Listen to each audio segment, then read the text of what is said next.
কাল রাতে একটা ভিডিও পোস্ট করেছিলাম। তো এখন সকালে আবার একটা নতুন ভিডিও করার কারণটা হচ্ছে কয়েকটা চেঞ্জ হয়েছে, ইমপ্রুভমেন্টই বলবো।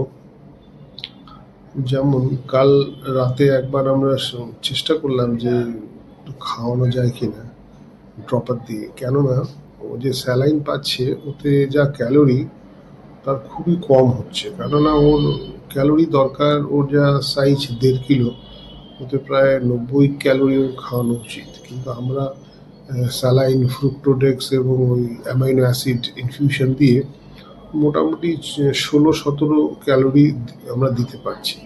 তবে প্রচুর ক্যালোরি ডেফিসিট থেকে যাচ্ছে।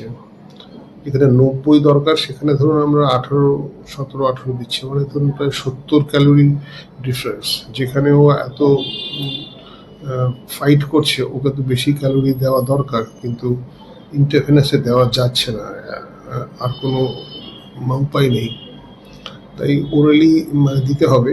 তো রাতে খুব একটা ভয়ে ভয়ে 2-4 সিসি দিয়েছিলাম, 2-4 সিসি হবে না, কয়েক ড্রপ দিয়েছিলাম।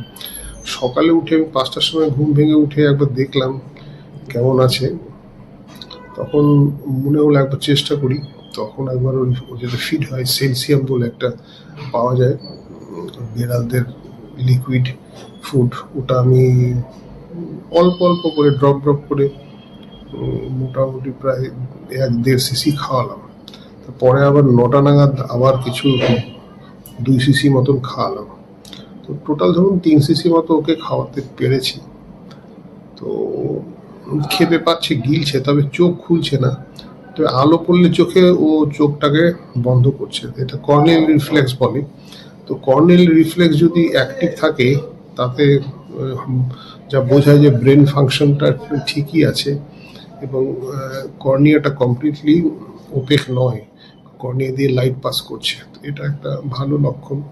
পেচ্ছাপও করেছে ঠিকঠাক, শুধু এখন ওই ওর কনসাসনেসটা ফেরত আসেনি। আজকে আমরা ডাক্তার সৌরভ মাথুরকে দেখাতে নিয়ে যাব। একবার উনি তো দেখেছেন সেই 9 তারিখে, তারপর উনি দেখেননি। দেখিয়ে বলি কি বলেন উনি, আর কিছু নতুন ওষুধপত্র দেন কিনা। তো এই অবস্থায় আছি, এখনো ঠিক পরিষ্কার নয় কি হবে মিনির। যাই হোক, চেষ্টা করে যাই। আপনারা সবাই সঙ্গে থাকবেন, প্রার্থনা করবেন। নমস্কার।